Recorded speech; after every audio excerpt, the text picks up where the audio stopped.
achieving the SDGs is next on the agenda.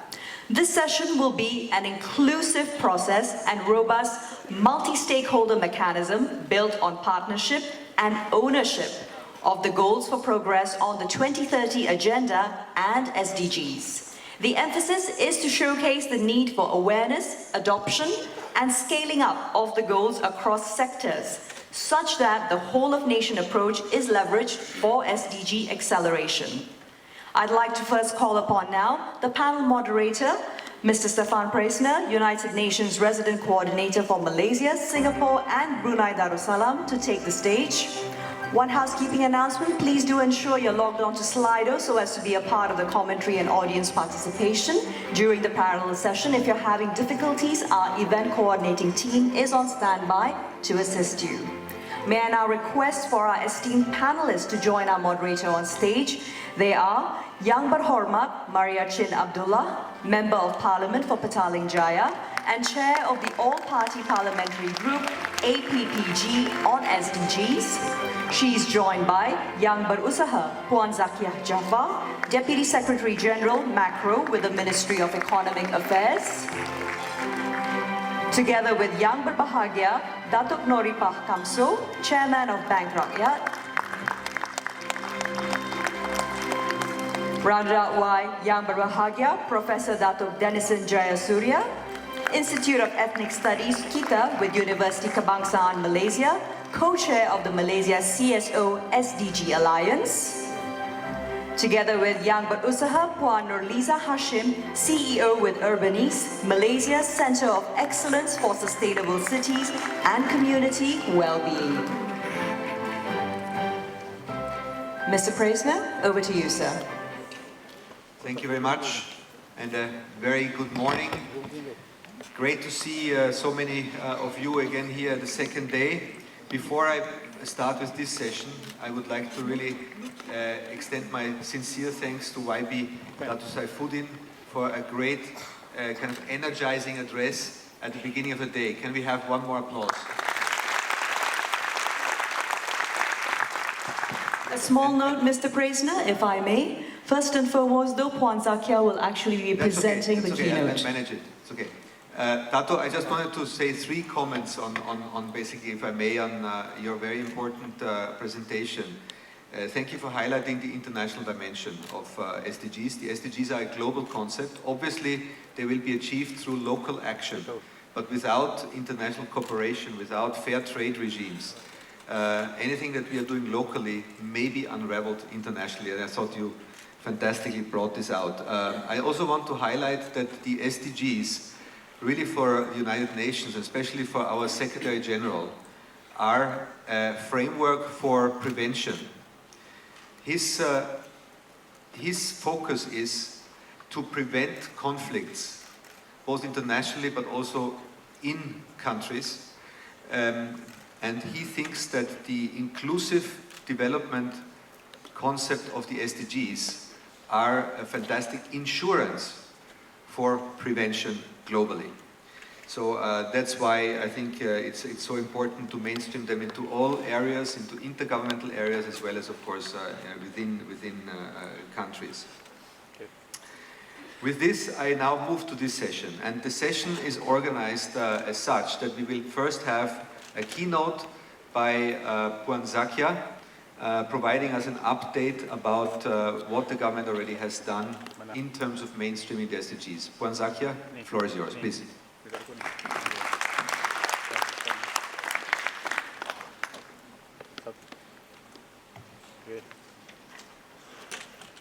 Assalamualaikum and a very good morning. Yang Berhormat Datuk Saiful Abdullah, Minister of Foreign Affairs, our Deputy Speaker of Parliament, Dato' Haji Rashid Hasnun, Mr. Stefan Priesner, our friend and the UN Resident Coordinator for Malaysia, Singapore and Brunei Darussalam, distinguished panelists, friends and colleagues from various agencies, as well as representatives from the CSO-SDG Alliance, civil societies and the private sector. My Secretary General, Datuk Saiful, sends his regards and regrets for not being here. I hope this is not a major disappointment. I'm certainly prettier than him. I'm told that I'm supposed to just read his text, not to ad-lib, as I tend to do. So here goes. Ladies and gentlemen, it is an honor to be back here with you today and to have the opportunity to address the third plenary session on our second day of Malaysia's SDGs Summit 2019 with the theme establishing a whole-of-nation approach towards achieving the SDGs. On behalf of the government, I would like to extend our appreciation to the United Nations country team, who is our firm supporter in implementing the SDG initiatives. Now, many has wondered the reason why we only convened the SDG Summit this year, when the SDGs were adopted way back in 2015.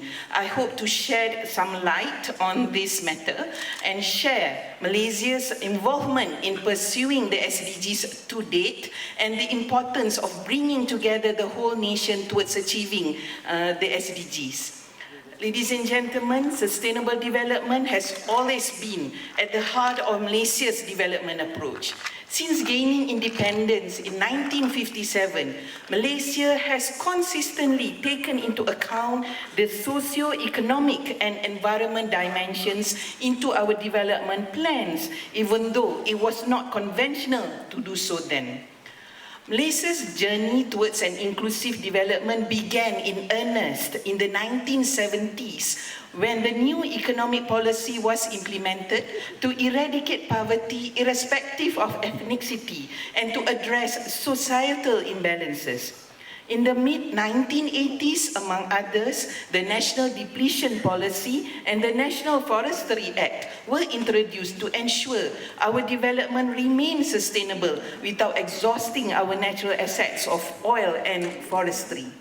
Since then, all subsequent 5-year national development plans have emphasized the elements of sustainable development, that is through promoting sustained and inclusive economic growth and equitable income distribution across all segments of society, a safe and sound community, well-paying jobs, quality education, affordable housing, and mainstreaming of environmental conservation.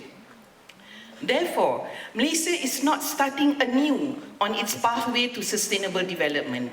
By design, Malaysia's development policies have always reflected the SDG spirit of inclusivity in one way or another.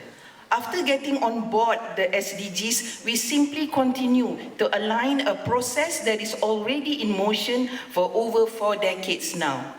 That is the reason why it was easier for us to embed the SDGs within the existing development planning mechanism compared to some other countries who may not have the requisite institutional setup to fully take the SDGs on board.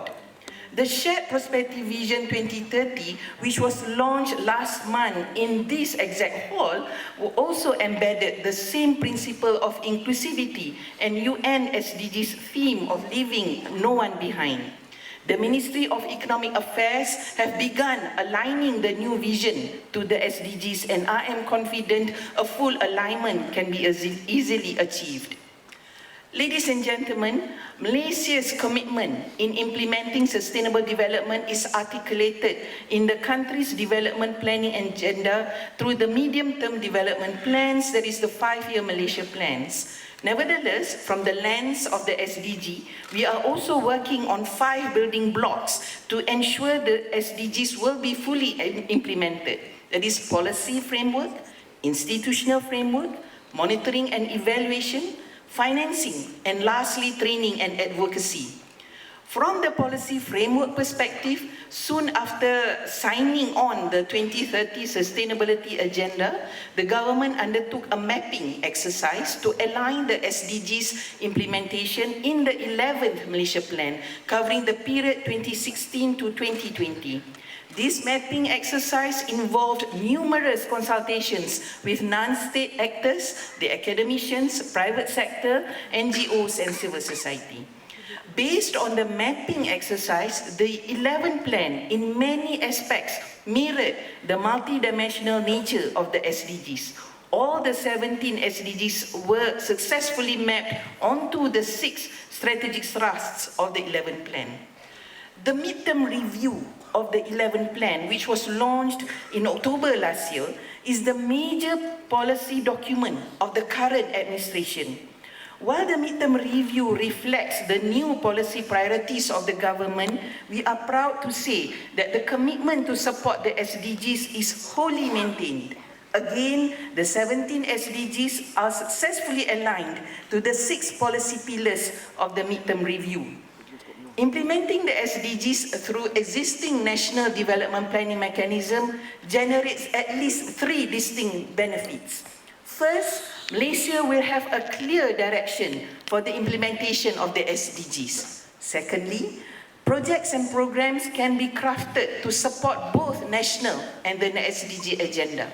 Last but not least, allocation of resources and funding can be readily made available for the said projects and programs. Thus, resource mobilization and utilization will be more efficient while facilitating monitoring for evaluation.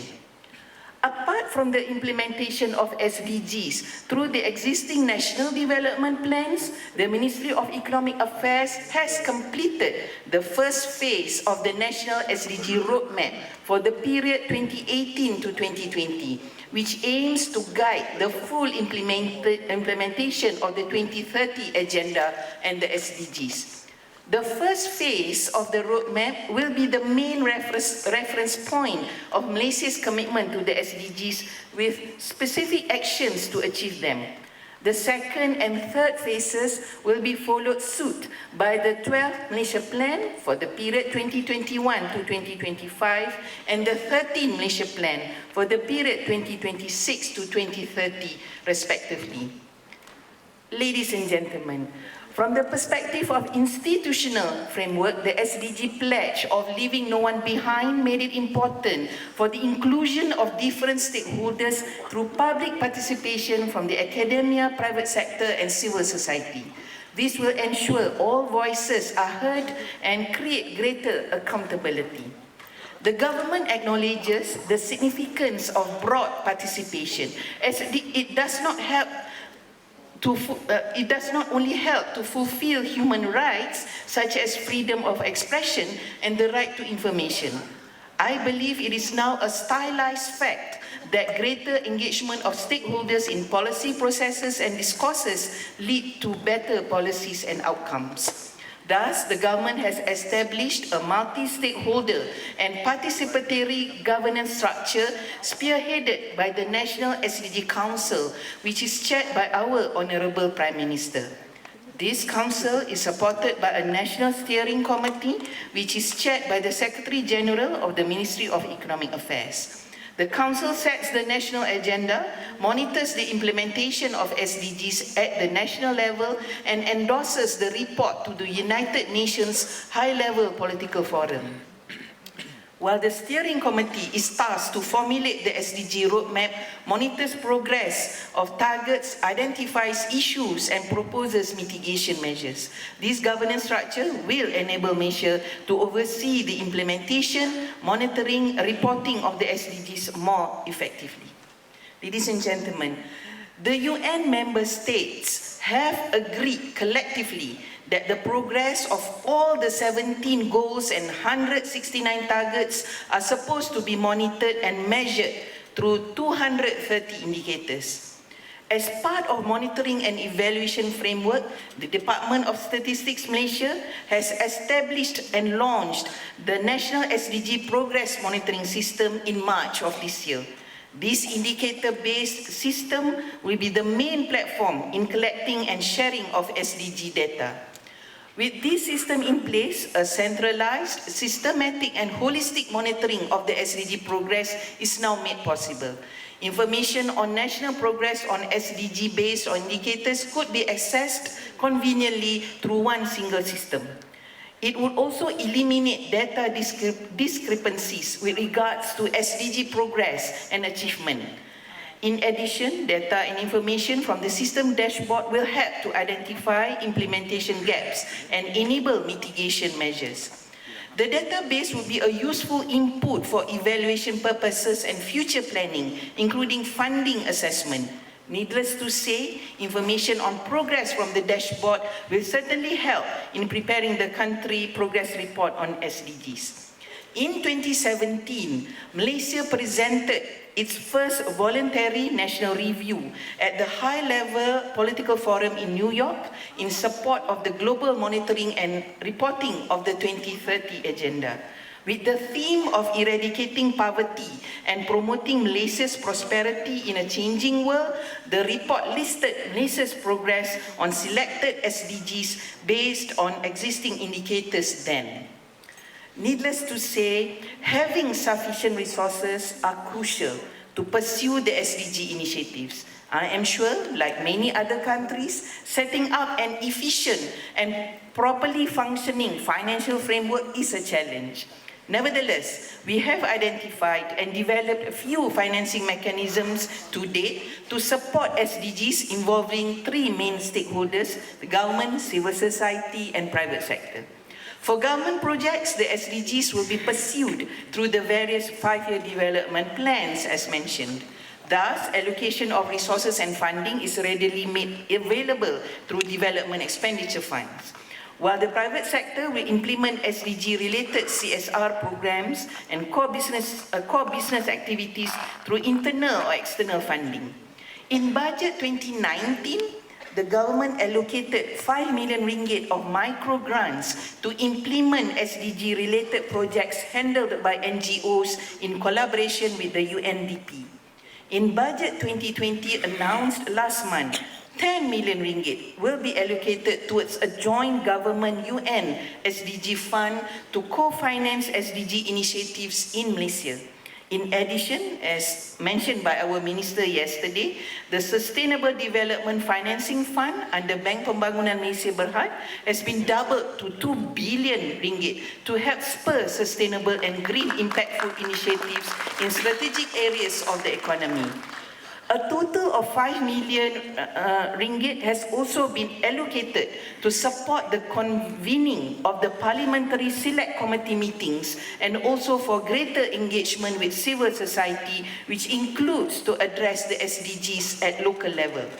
Together for SDG, an online interactive platform that has recently been upgraded from a normal website, will not only able to connect all stakeholders to share their SDG programs and best practices, but also to share their resources in terms of human resources and funds. Ladies and gentlemen, we are indeed fortunate that our pre-existing ecosystem has afforded us much progress in pursuing the SDGs. Nevertheless, in forging the way forward, I would be the first to admit that there are still outstanding issues and challenges that we need to overcome before the SDGs can be fully realized and become truly meaningful to all Malaysians. I believe the panel today will deliberate further on this aspect. I strongly believe that every challenge presents an opportunity for all of us to work together. The government, civil society, businesses and individuals must collaborate more to shape a better, more equal and more sustainable future for everyone, particularly for those whose perspectives and needs have been ignored and dismissed for far too long. Localizing the 2030 agenda and promoting ownership among various stakeholders to act at local levels is the most important contributing factor to ensure the successful implementation of the 2030 agenda. Malaysia will continue to be committed in building and enhancing partnerships that are inclusive, strong and integrated at all levels between government, civil society, academia and the private sector. Malaysia will accelerate the development of internal capacities to enhance cooperation and mobilize resources, while also participating in global efforts for enhancing technological development and application, trade and human capital development. In conclusion, I urge all stakeholders to give your full support in participating and implement SDG programs at your own organizations. Your firm support and cooperation will definitely go a long way in ensuring the achievement of the SDGs and leaving no one behind. Thank you. And the purpose of this session is really to kind of provide an overview of what the roles of these different actors could be and how they could collaborate, so that we bring the mechanism of collaborations and maybe also the mechanisms of financing outside government closer together. Can I have my slide? I have only 3 slides. Next. I see it a little bit as a jigsaw puzzle. Different elements of society that are sometimes not so well coordinated. Of course, the Malaysia plan will provide a great guidance of where the country wants to go. And now we want to bring the pieces of the jigsaw puzzle a little bit closer together to kind of pull on one string and to reinforce each other. I want to use the argument of development financing here. This is coming from what is called a development finance assessment of Malaysia. And we estimate that financing flows for SDGs could come from different sources. Now I'll try to describe this. I have a problem, I'm colorblind. But the red section, the lower section, is the section of public domestic financing. This would be the SDG contribution coming from the government. Then there is a relatively large section in the middle, perhaps dark blue, and that is the potential financing from the private sector for SDGs. And then a small slice of yellow, which is development assistance. And finally, the upper slice, the black slice, is FDI, foreign direct investment. And you can of course make the same argument not only in terms of financing, but in terms of kind of drawing together actions of different partners. So to bring out a little bit this issue of vertical and horizontal alignment that we want to achieve with this session, we have representatives of 5 different constituencies here. First of all, we have YBhg, who is the MP of Petalling Jaya and the chair of the newly established all-party parliamentary group on SDGs. And YBhg, I would like to ask you first, because you are a representative of the apex institution of democracy. And we are very excited that Parliament has been given a formal role and also financing to strengthen its role in the achievement of SDGs. So my question is, how do you see the APPG, which is the acronym for All-Party Parliamentary Group for SDGs, evolving? What do you see as its key activities, both at constituency level, but also raising awareness at Parliament about the SDGs? YB, please. Thank you very much. This one. No? It doesn't work? It works, okay. Assalamualaikum dan salam sejahtera. Thank you very much to YBhg and salam to YB Menteri, Dato Saiful Abdullah, and also YB Timbalan Speaker, Dato Rashid, and panel speakers. Yeah. I think that I was very happy when actually this whole idea of the all-party parliamentary group, and we call it all-party parliamentary group Malaysia on SDG, was formed simply because, as all the other speakers have actually put forward, it actually brings home the fact that we can't do things as business as usual anymore, but to actually look at goals and indicators to make sure that, you know, we don't repeat our mistakes, but we are able to improve and move forward.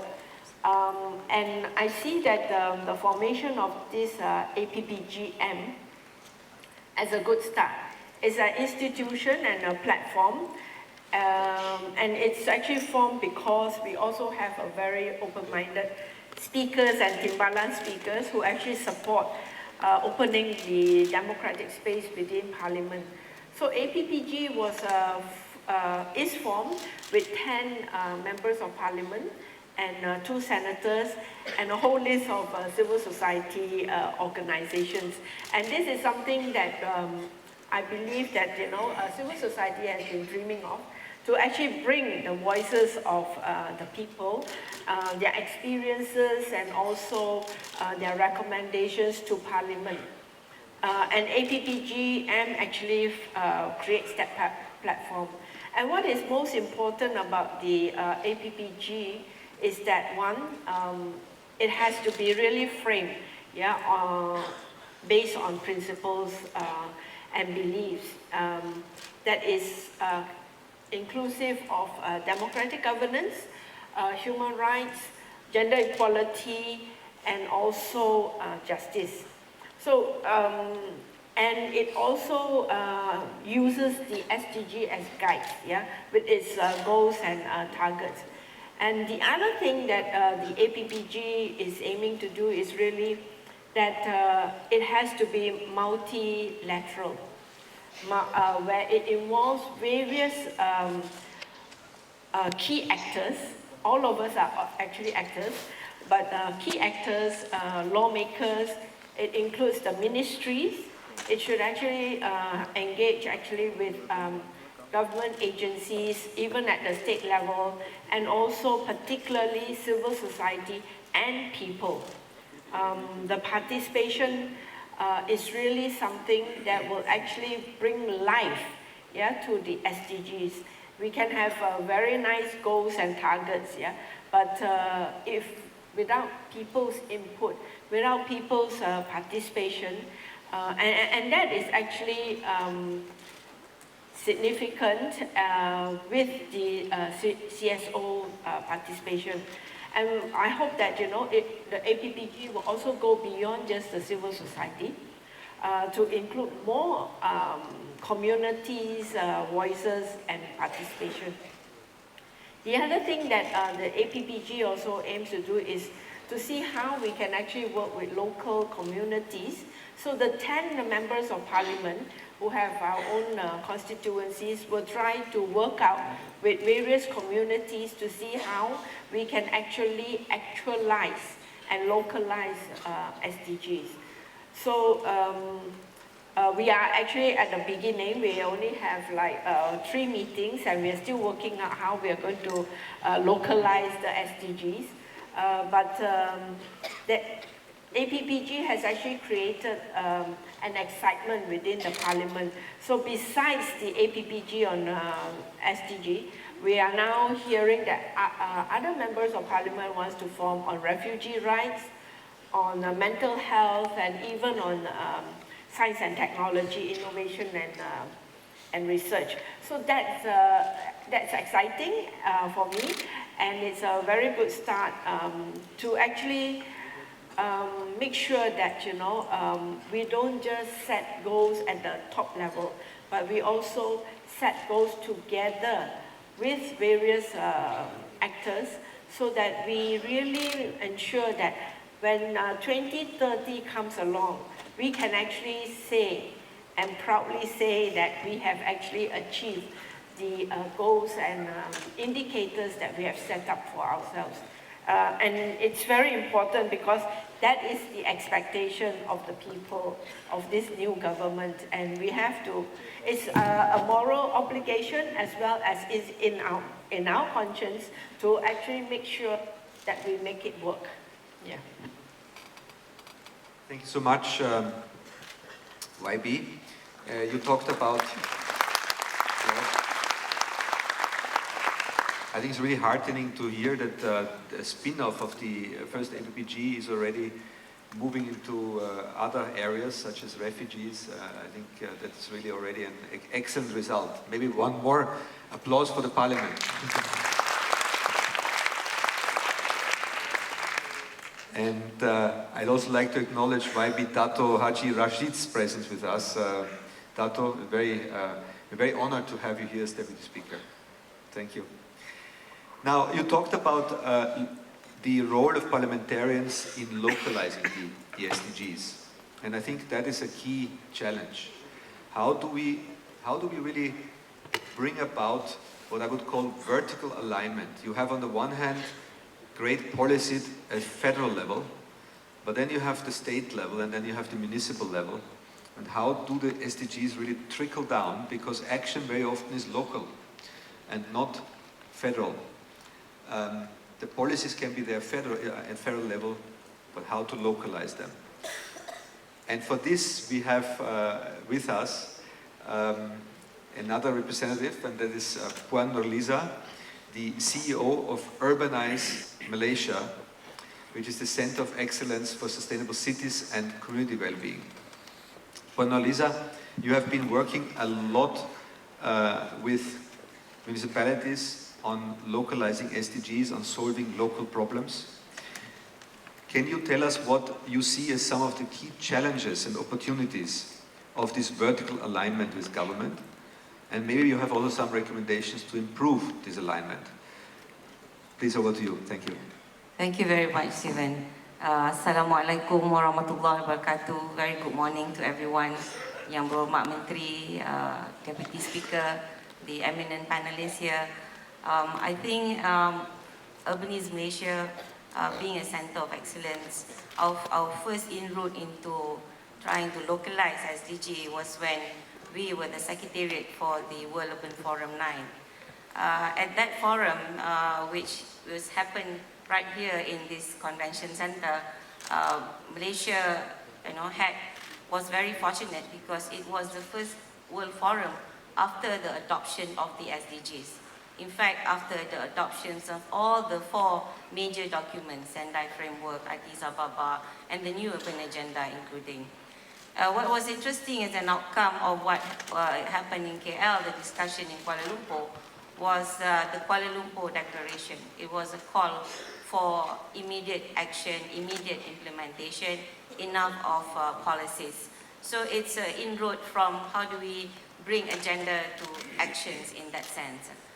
And as you know, at the local government level, there's a lot of responsibility because they are closest to people, closest to industry, closest to business.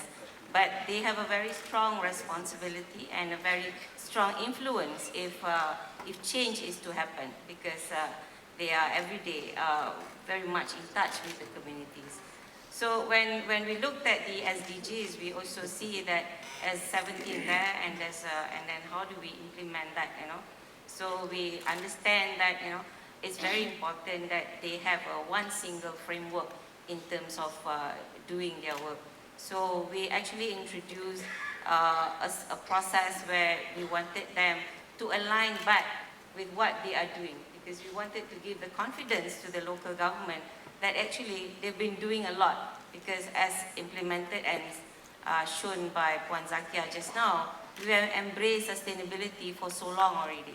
And there's many efforts in terms of making communities more sustainable, cities more sustainable, but probably the integration, the collaboration, or the results are not effective because you don't see them in a more coordinated manner. So what we were trying to encourage and trying to understand at the local level is that how can we ensure that local governments can align their own efforts, their own blueprints, and how can they revisit back their own vision. Maybe in the past, Malaysia has always come up with very high-level visions, and a lot of these visions sometimes also are discussed at very high-level platforms or in boardrooms. What is also important is we can have a vision which is shared, which is understood by communities, especially very related to the Sustainable Development Goals. So that process of aligning, I think, is to them it's a very big process, and they find it also difficult in doing that. And probably this is where training, capacity building is definitely helpful. Should there be room for that, especially to the leaders themselves, to the councillors themselves. We have hosted under the ministry 2 sessions of what we call the Pemerkasaan PBT, or trying to strengthen local government in Malaysia, where we have introduced various subjects. So we've done it 2 times since last year. We just had one in Penang this year. And we brought in all levels of all local governments actually, and councillors, and even various departments in each local councils to come and be exposed to as many issues, challenges, or most important, solutions. But what we want to encourage is that we want them to actually share their work, their own results, so that they can also learn from one another. It's actually been, I think the presence, them coming for this session has been very encouraging. But what we would like to see is that we want to hear more voices, people coming to the podium to actually share in a more open manner. So that is something quite challenging still. We find that local leaders are not confident enough to actually voice what has been done.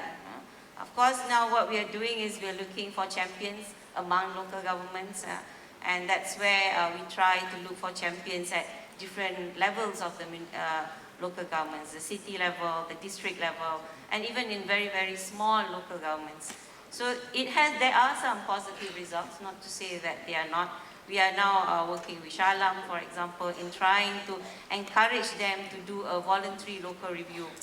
And there are also, we are also talking to Alu Gajah, a very small district council in Tawau, the district council of Tawau in Sabah, on actually, trying to assist them on developing their own roadmaps. That's what we are encouraging them to do.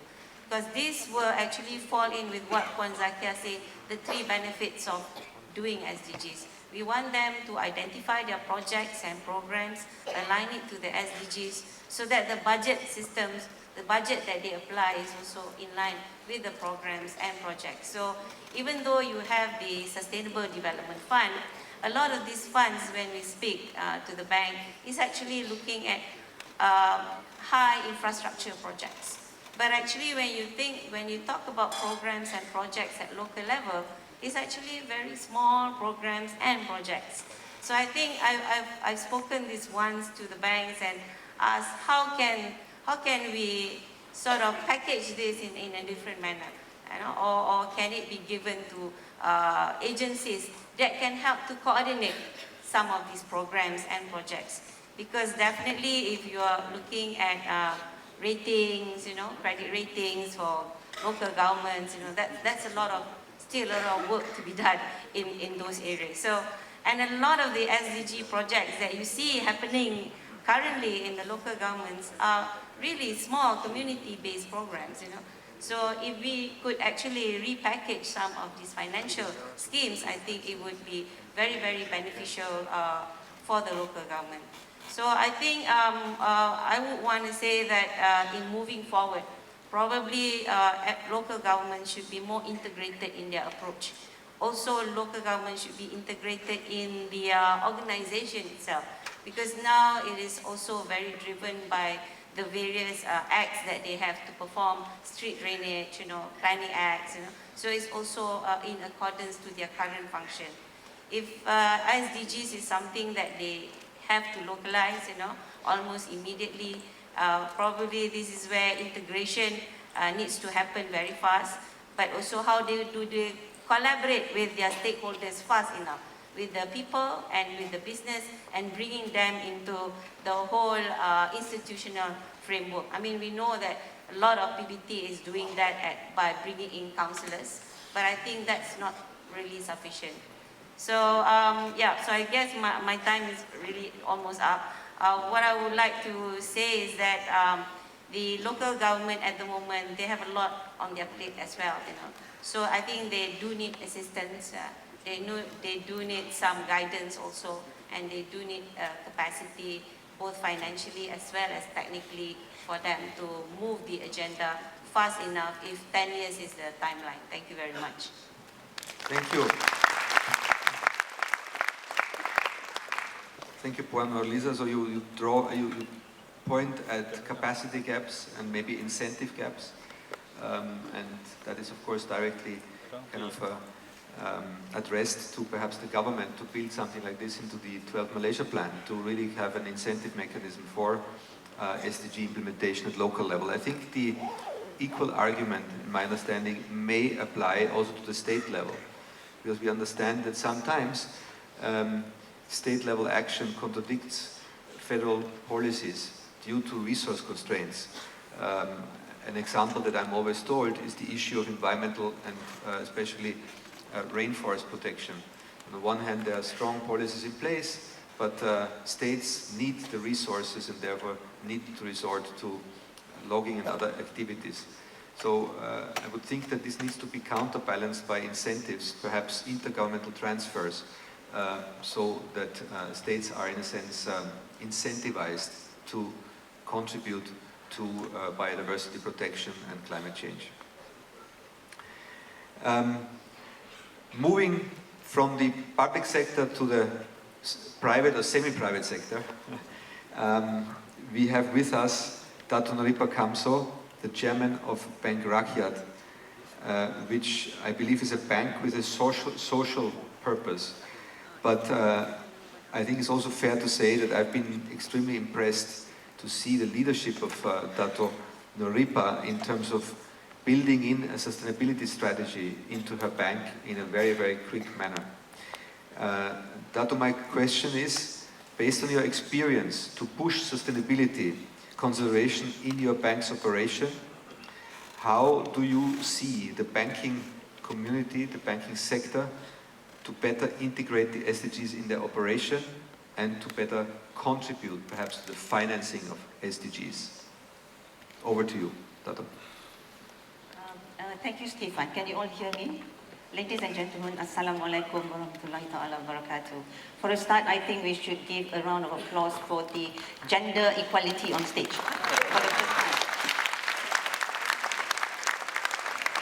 I promised Stefan that I will not be so loud like I did in my keynote yesterday, because as I came out, I was told quite a number of audience has got goosebumps when they listen to my call for action. So I'm going to be very mellow in this panel. I'll split into 3 questions, or probably 4 questions. The first question, Stefan is asking me, give us an overview of the journey of sustainability in Bank Rakyat. And my answer is, it's actually a very natural progression. And how is it a natural progression? I split it into 3 phases. Bank Rakyat was established 65 years ago, and that is before independence. And it's also before I was born. So it was using a cooperative business model with the mandate to empower economic and social development through communities. The goal at that time was to eradicate income inequality. And the goal remains unchanged. We are doing so many CSR work, community projects under the Yayasan of Bank Rakyat and also under the bank itself, that this sustainability initiative is a natural progression. It just requires us to redefine and requires us to realign both its purpose and impact against all the CSR that we have actually done. Now, it all started with our cohesiveness within the board of directors of Bank Rakyat itself. Allow me to introduce my board of directors and my management committee. Can we have the board of directors here stand up to participate? Management committee. Now, they are all here. Now, we all believe in shared vision, and we also believe in shared values, but most important, we all believe in shared responsibility, and that is why they are all here sharing that responsibility with me. So this is how we derive our shared sustainability vision. In March, we collaborated with United Nations country team Together for SDGs and created history as the first corporation to do so.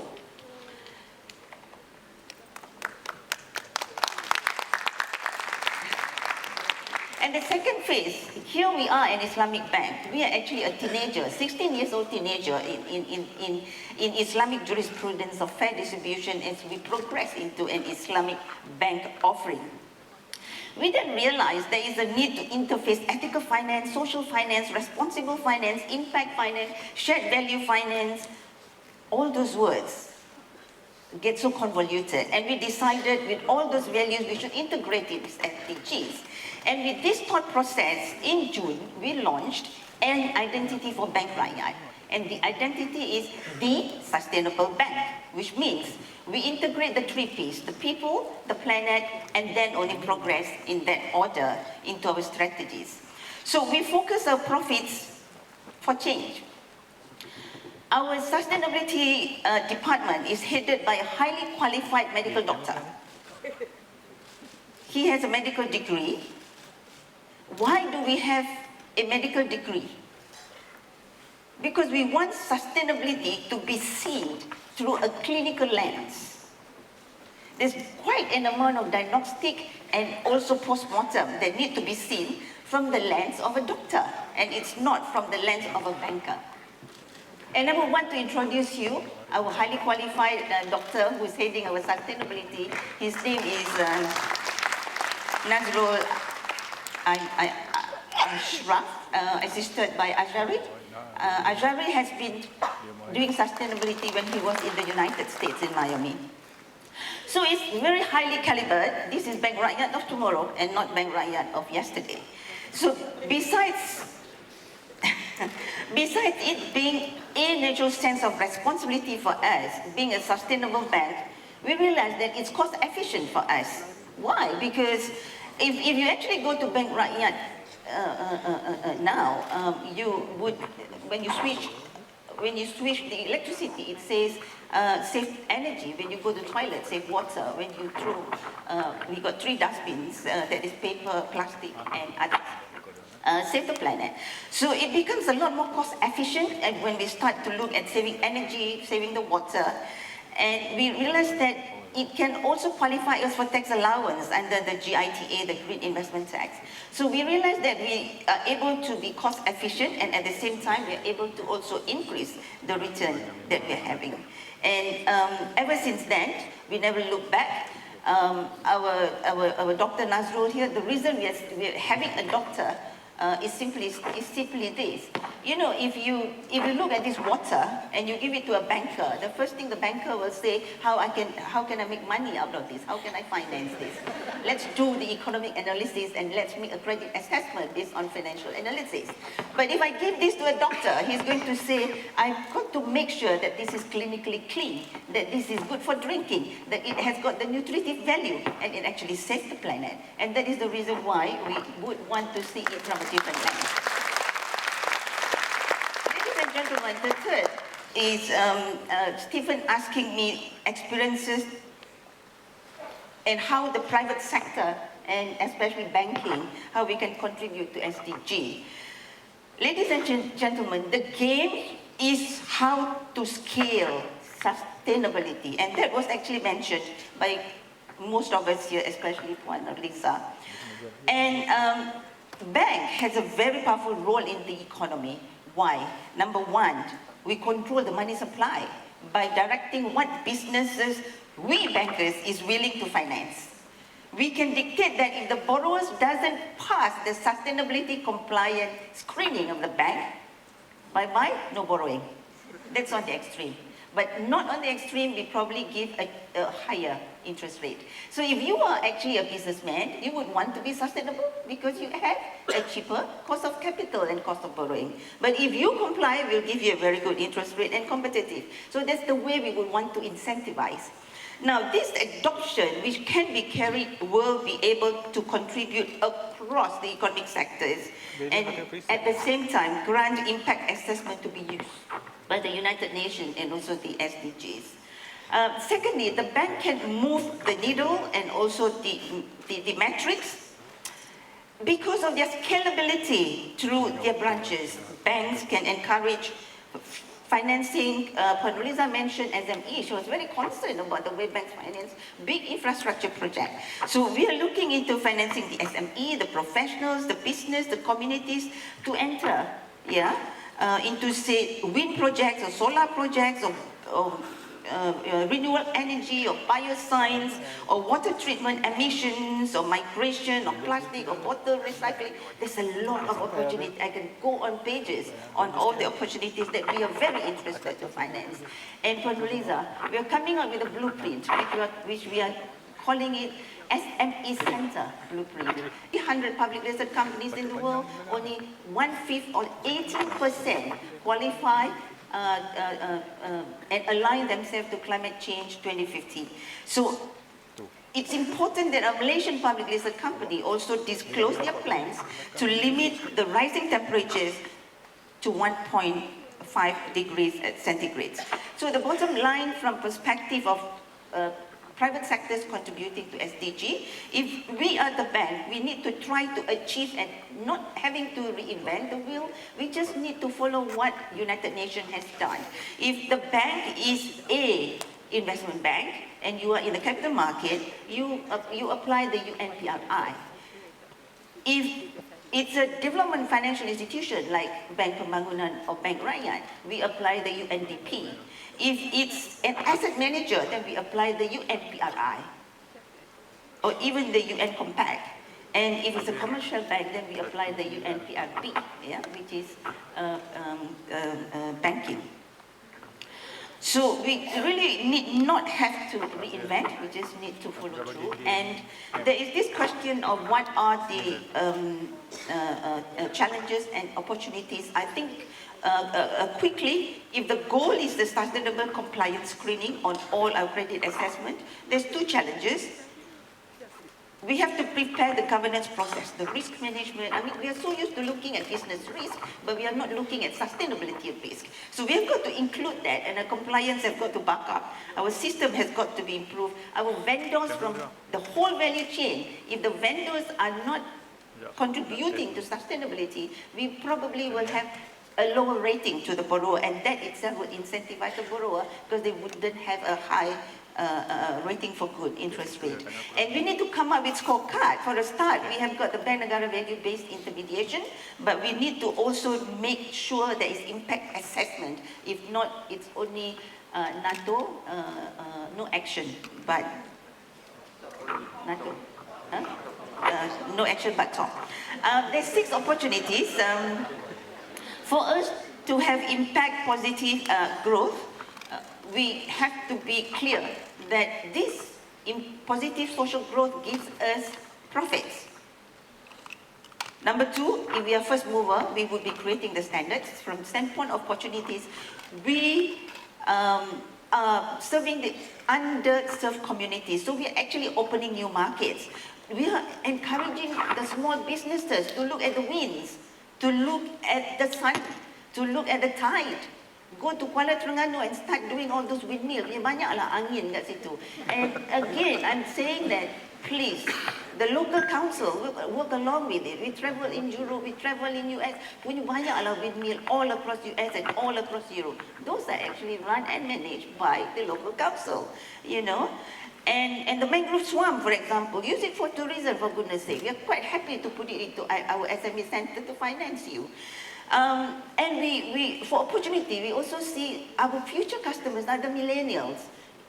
My future customers is not going to be me, you know. So millennials are willing to pay for sustainable products, and millennials are also happy to work, hopefully, in Bank Rakyat if we actually have got a sustainable, what do you call this, consciousness into it. In Bank Rakyat, if you go to our 27th floor, we also have a war room on sustainability. But I told them, don't call it war room, you're not going into a war. Just call them benefit room or sustainability room.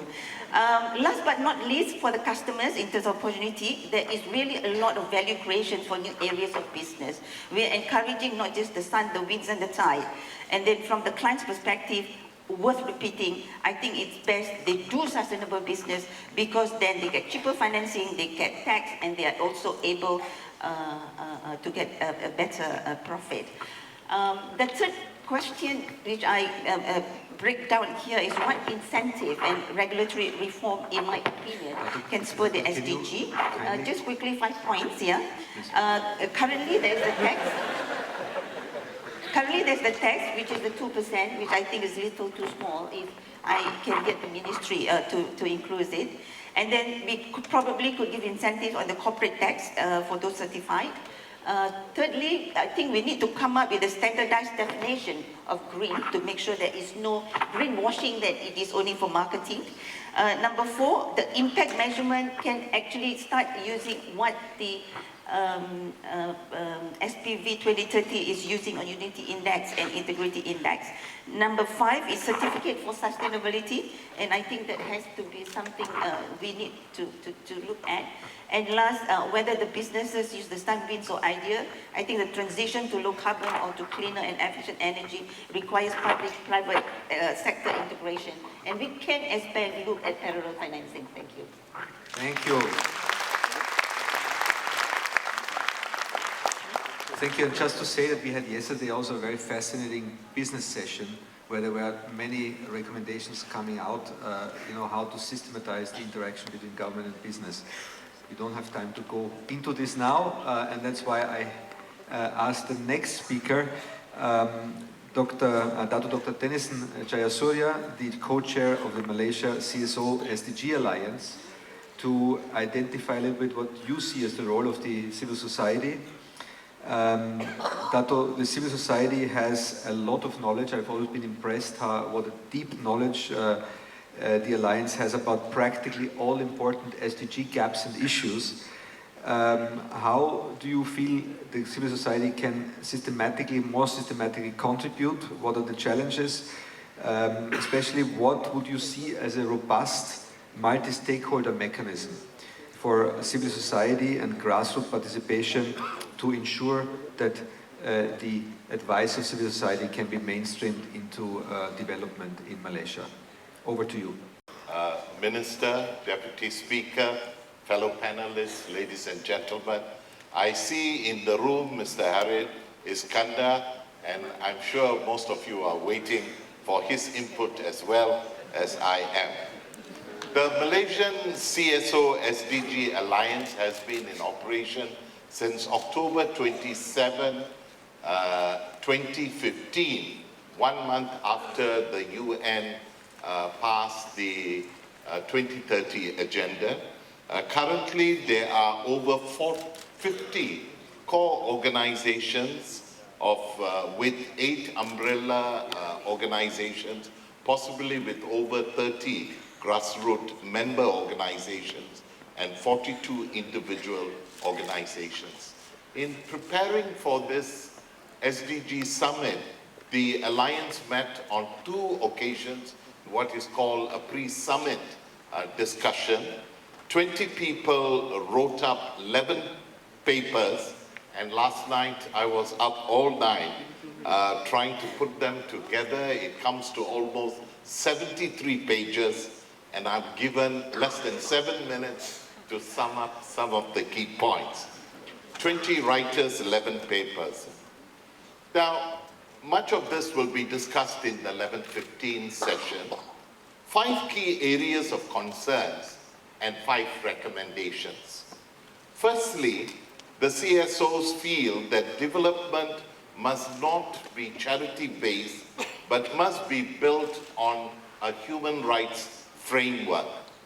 They felt it's essential that in the goals, targets, and the indicators, there must be a reference and compliance to UN declarations and conventions.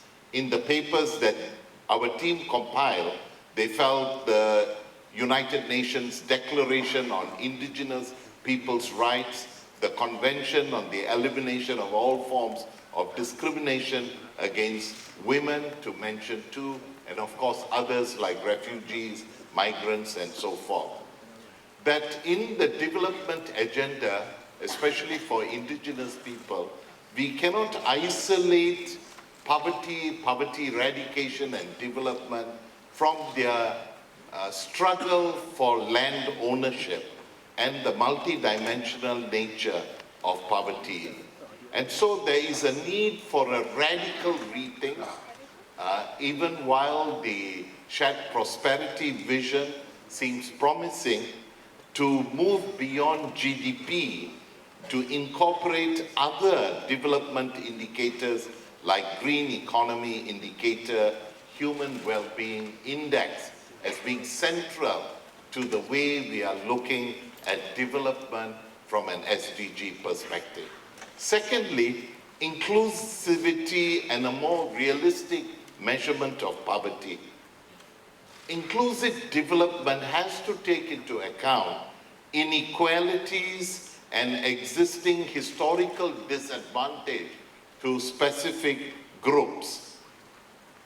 And in this context, the UN Special Rapporteur's report on poverty has to be taken far more seriously by the Ministry of Economic Affairs and the government, and it should be tabled for a public discussion and interaction on the measurement of poverty, the level of income of multidimensional indicators. It now falls short in government planning to capture the reality of poverty that civil society is working with at the ground level.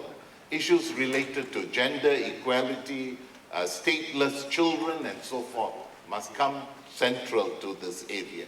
Thirdly, towards environmental justice and sustainability, people feel, as much as Bank Rakyat has a balanced approach, the private sector bias is towards profit and not consistent with resource conservation.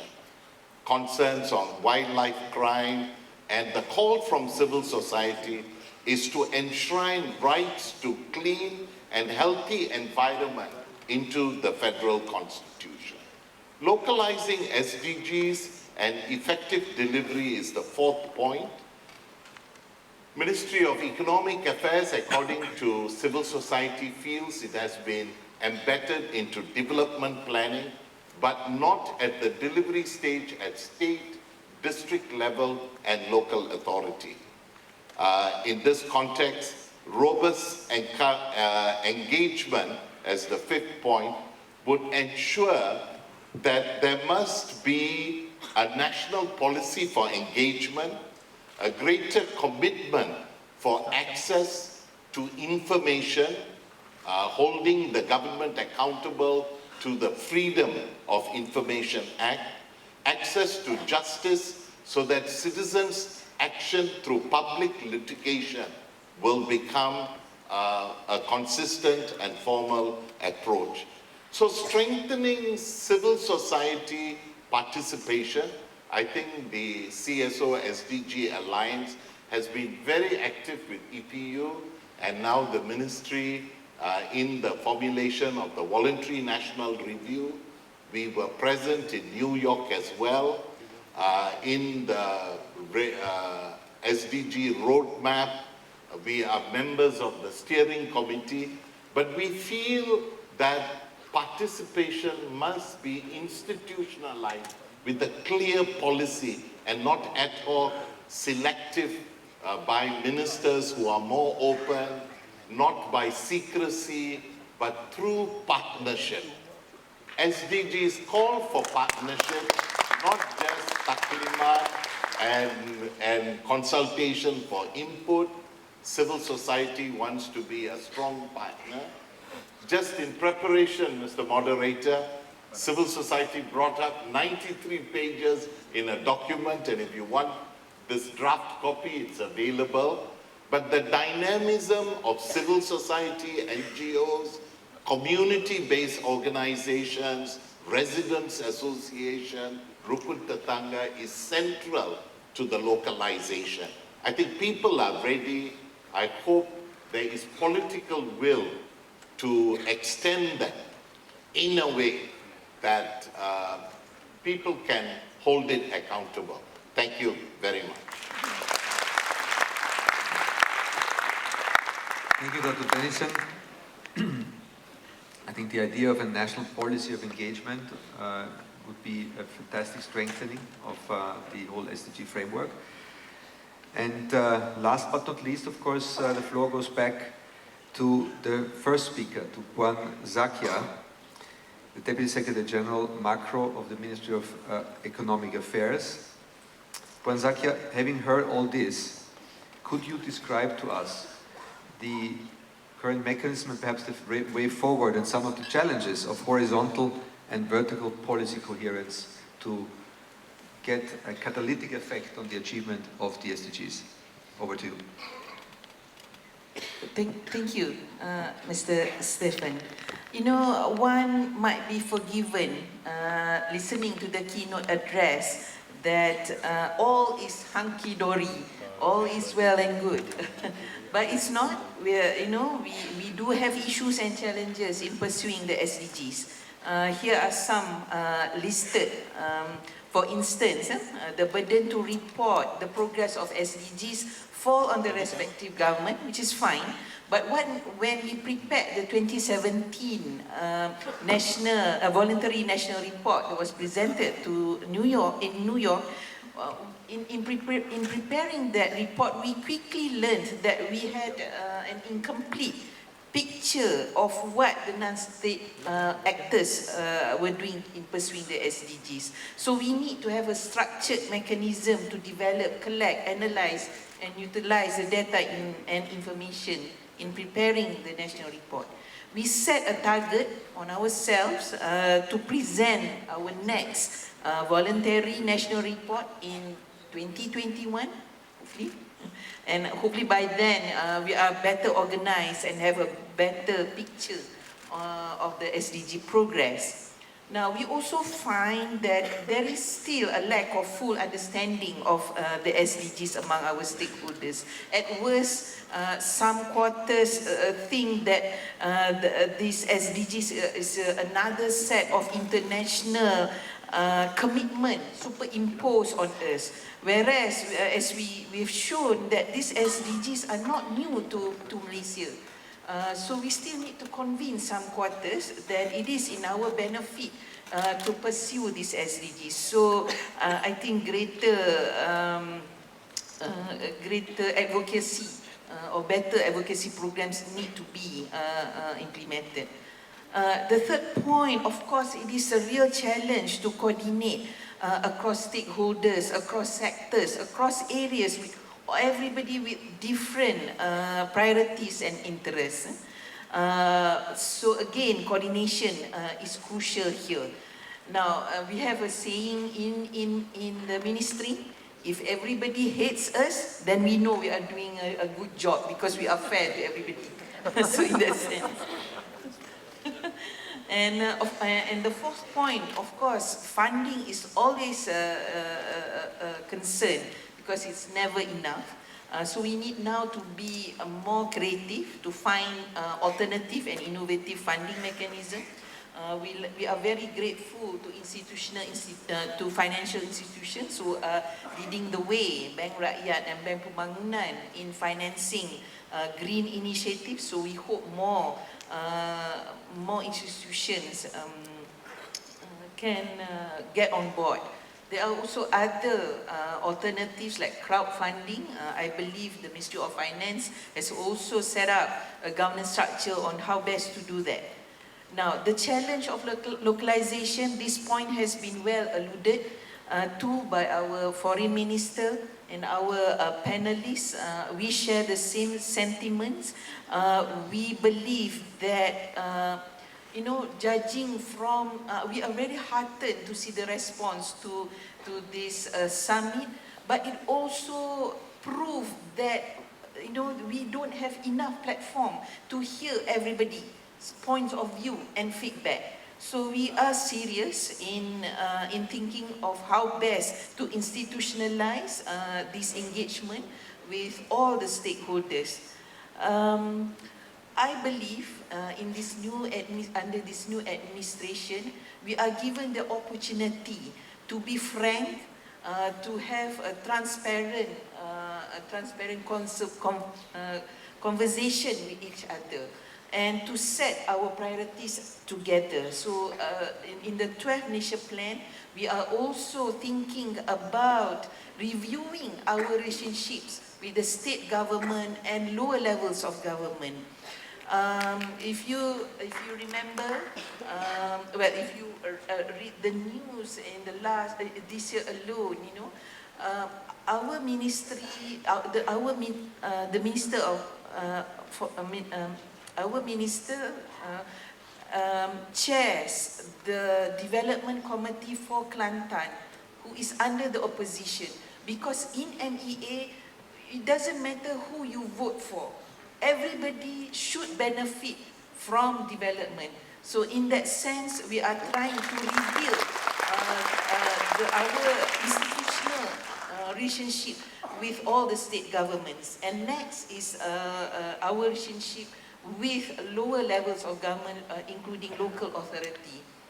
I am, I must admit that not only we have fiscal deficit, we have trust deficit.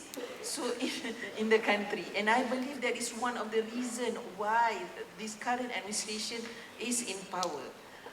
If you are unlucky enough to read our past development plans, you would notice that the chapter on governance and institutional reforms is always parked at the back of the document.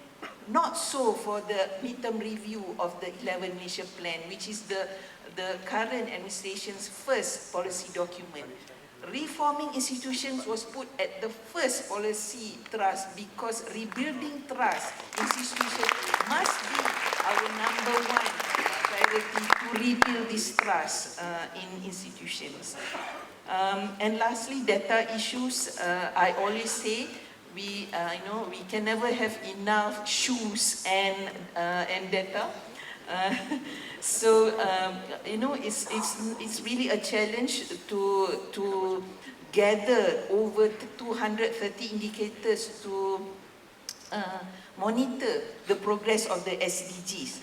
But in our last steering committee on SDG, we have agreed to review these SDG indicators. For Malaysia, I think more than 60% of these indicators are available or partial available.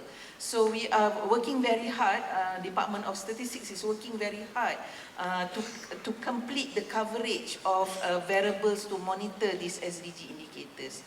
Now, I am a core policy researcher, a quantitative person, but I have now realized that some things cannot be measured. So we are now also dabbling into the qualitative part of monitoring these SDGs. Thank you.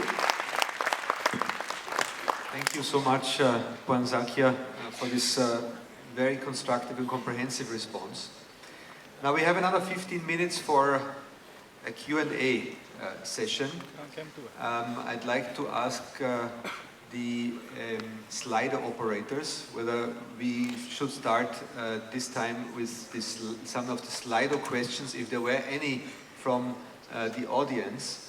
I see here that we have a number of questions. I think it's easier to read it from there.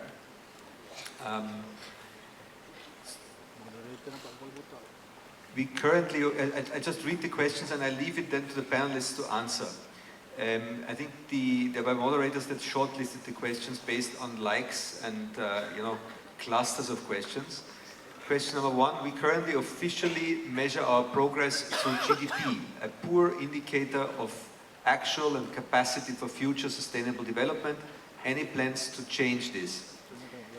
Number 2, is there a website that consolidates all of the resources to the civil society to move forward on SDG implementation?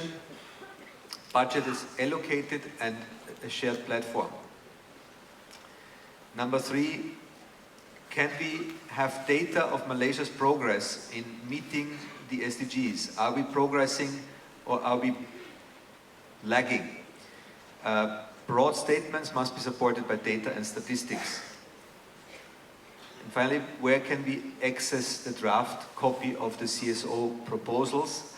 And then another one came up. Malaysia has all policies that seem to support the SDGs, but how do we address our implementation? Do you think our implementation is good enough? I think part of the questions actually were already addressed by some of the interventions before. Yes, there is a monitoring system. It is a very complex endeavor to put a comprehensive monitoring system in place because there are 232 SDG indicators.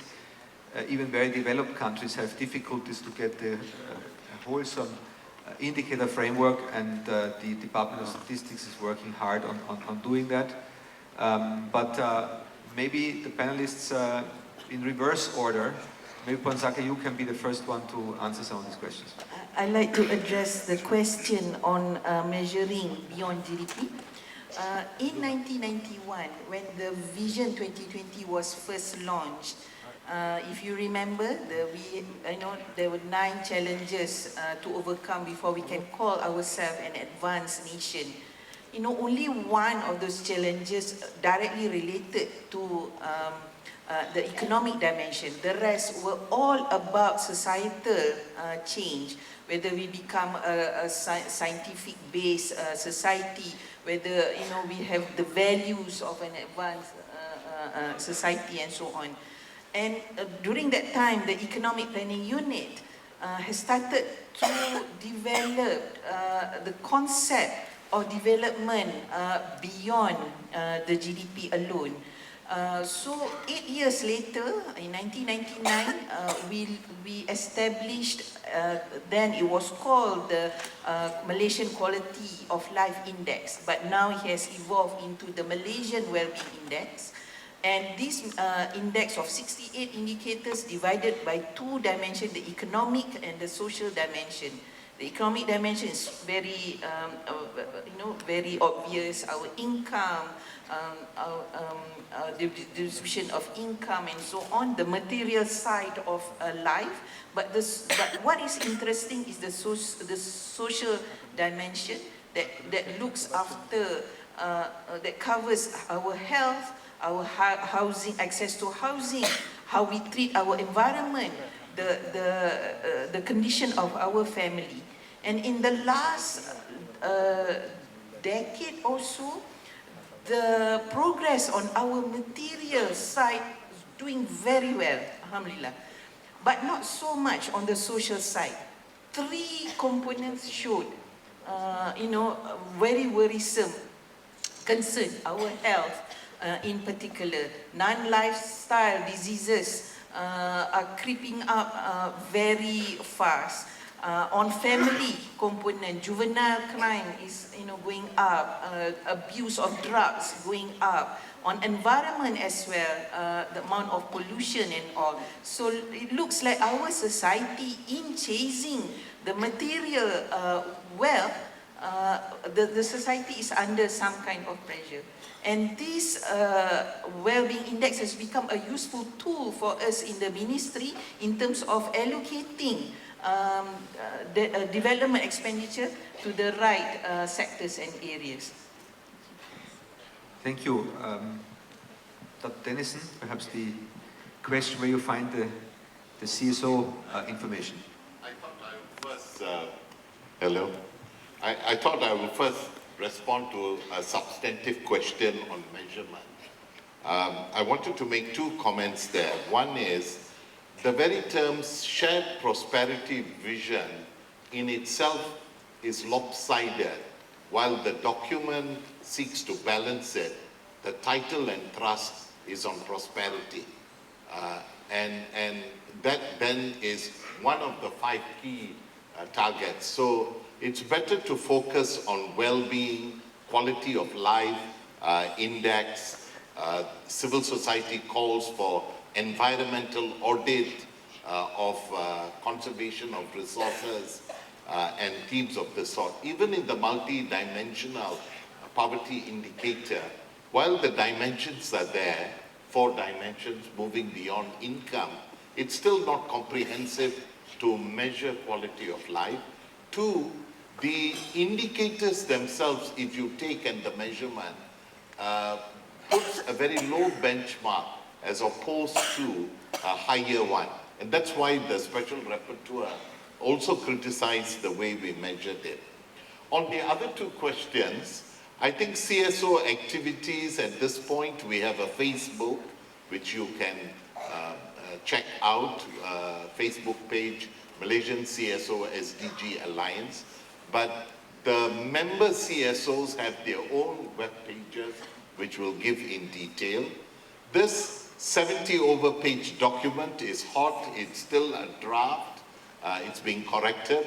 But if you want it, please pass your email to me. I've checked with the Secretariat if they can post it somewhere.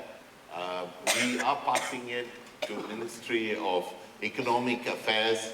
We have had good dialogues, and we hope post-summit we'll get another chance to meet MEA. Thank you very much. Thank you. Lisa? At this point, I beg your pardon, but I do have to interrupt as we are really running short of time, Mr. Priesner. If we may call for the end of this panel, so we may move on into the next presentation by our special guest, and of course into the coffee break after. Okay, that was a bit of a confusion because we have still time here, but we of course are all very eagerly awaiting the keynote of Harid Iskandar. But I think the session was anyway very, very comprehensive. I think it gave a great overview of the status and the initiatives and the challenges to making it better. Great hands for panel. Thank you. Thank you, Mr. Priesner. Thank you, panelists. It is now my pleasure, ladies and gentlemen, to introduce unarguably Malaysia's most beloved comedian, Mr. Harid Iskandar, recipient of Asia's Best Stand-Up Comedian Award 2014 by Top 10 of Asia Magazine and winner of the Funniest Person in the World Competition 2016.